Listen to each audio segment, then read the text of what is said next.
Welcome to the Playroom, everyone. Today, we're taking a look at the Monsterarts Godzilla -1. Talk about a roller coaster of emotions that this figure put me through, much like the movie that it's based off of, which I did go see and thought it was incredible. But as soon as I saw this design, I wanted it in figure form, and then they revealed it, and I was hyped as heck. Then we saw some in-hand photos and it didn't look good, so I was a little sad. Then I see reviews coming out for it, and I was happy because it looked good. And now that I have it in hand, it's not perfect, but I am very happy with my purchase. So let's get into it. But before we begin, if you're not subscribed to the channel, then do me a huge favor and hit that subscribe button. It won't cost you anything, but it will help out the channel immensely. And if you are in a position to financially help out the channel, you can do so at my Patreon. Link to it in the description below. The sculpt on this thing is absolutely beautiful.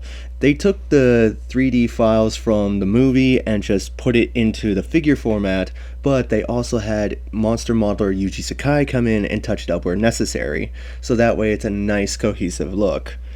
And it is beautifully done. You got all the nice rough textures, the sharpness where it needs, especially on those spines. Like, holy shit, those things are sharp. But they are a little soft, but don't go testing anything, otherwise you'll break it. And with how hard to find this one is, I wouldn't recommend it. As for the paint applications, it is definitely a lot less than what we were promised with those initial promo shots. But after seeing the movie, I think this amount of paint is actually pretty good. It's definitely a bit false advertising, but what is there is beautifully done. It highlights a lot more of the details, the bumps, the nails. The scar actually looks pretty good, which is really, really good because those early promo shots were not helping this figure's case. The eyes on my copy are printed nice and clean.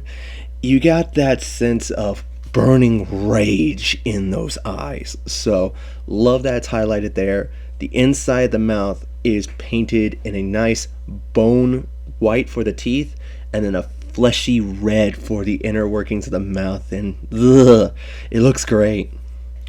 The claws, well, the toenail claws on mine look great, but the hand nails, what the fuck? Did they forget some shading on that one? That's seriously lacking. But everything else looks pretty solid. I love the dry brushing on the spines. It just highlights all the little bumps and cracks on it. And yeah, it's just beautifully done. So yeah, I'm happy with the dry brushing. Maybe some spots could have used it a little more, like definitely on the fingernails. Like, yeah, I think some shading was seriously missed. But still, it's overall great. This figure definitely looks like -1 Goji just leaped from the screen and into my hands. It is beautifully done. Now, the articulation is just as good. Okay, going ahead and getting this out of the way, I love the new mechanism that's there, that if you tilt the head up, the first big dorsal spine and the two small ones move to accommodate it. That's pretty cool. So I love that engineering. And I love that you got that flesh membrane that comes out when you open up the jaw. That's pretty cool, and I don't think we've seen that really on other Monsterarts. So I love that they're still improving on their figure formula. They're tiny improvements, but improvements nonetheless. So the head can go up pretty decently, but he can't look straight up like he can in the movie. So that's a little disappointing. He can look down pretty well though. He's got a bit of an ab crunch, so he can go forward a bit and backward pretty decently. And then he's got that beautiful shoulder rotation thanks to the ball joint, and a bit of a bicep swivel.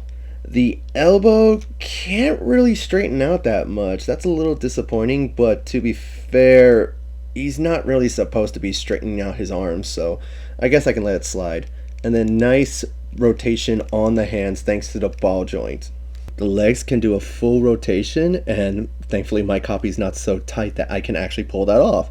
Last Godzilla figure that could pull that off was the Hayatoi's Godzilla, so I'm happy there. He's got a knee bend, a little bit of an ankle pivot, but it's so minuscule that you're going to use the knee bend to help out with pivoting. And what I'm really happy to see, articulated toes. I mean, that's pretty cool. Last time we got any kind of appendage articulation teased was back with Godzilla 2000, but they ended up dropping it. So it's nice to see that this feature didn't get dropped and it carried over. So hey, who knows, maybe we might get even more articulation on the SH Monsterarts. I mean, maybe that's why they're setting it at that price. And then finally, we come to the beautifully segmented tail, which is nice and posable. It's fluid. I love it. My only complaint though is that the very tip likes to pop off. But I mean, I can easily fix it. It's just slightly annoying. So be wary of that on your copy. As always from SH Monsterarts, the poseability is off the chain. I mean, you can get them in so many dynamic poses, roaring stances, all that. It's really great. And it would be definitely heightened with accessories if they bothered to give us any. Seriously, no new accessories, no atomic breath, no nothing. That is annoying, especially for the price point that we are paying. I mean, yes, if you have another Monsterarts that has a beam, you can just use that. I've even made that point with Shin, at least I think I did. But still, it is so annoying that with this new version of Godzilla, we don't get his atomic breath, because I think that is one of the most destructive atomic breaths we've seen on screen. Look, Bandai, if you're going to give us a special color variant, make it look like this from the final battle. Alright? You can use the same sculpt, maybe change a few things, but I love that undead look, and that would be worthy of a special color reissue. Alright? So if you're gonna give us a special color variant, you have a good opportunity to make it look like this. Got it? For comparisons, here's -1 with SH Monsterarts Godzilla 1954, 95, 2000, Kiru Goji, Final Goji, Hayatoi's Godzilla 2019, Godzilla Ultima, Shin Godzilla, Kiru, and Mechagodzilla 2021. And now it's time to look at the scorecards. For Sculpt, he scores a 5.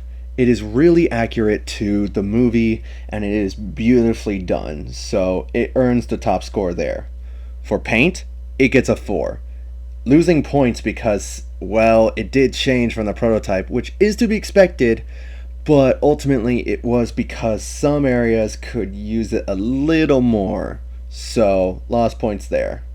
Articulation, it scores a 4, and that's mostly due to the tail popping off. It is a bit annoying, that and the stiffness of the joints limiting articulation.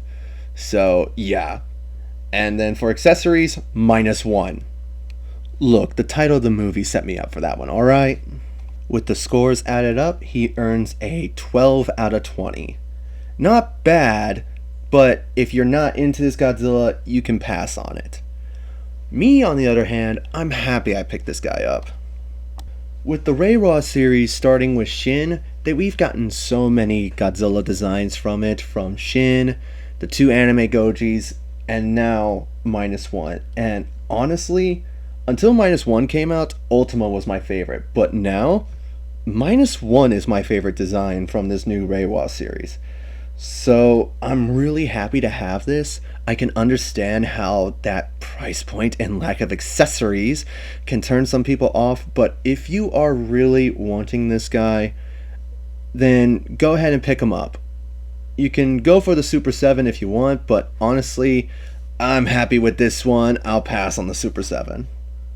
But what do you guys think? Did you pick up this figure? Did you pass on it? Or are you just going to go for that Super 7? Let me know down in the comments below, and let me know if you checked out the movie. I certainly did, and it was so much fun. I might do a review on it later. Who knows? Comment below if you want to see that. And while you're there, do leave a like and hit that subscribe button. And if you want to stay notified, then hit that bell icon. You can find me on Twitter for future updates and photography. You can also find me on Reddit, linked to both in the description below. And as I said earlier, if you're in a position to financially help out the channel, you can do so at my Patreon. Link to it in the description below. And that's it. See y'all next time.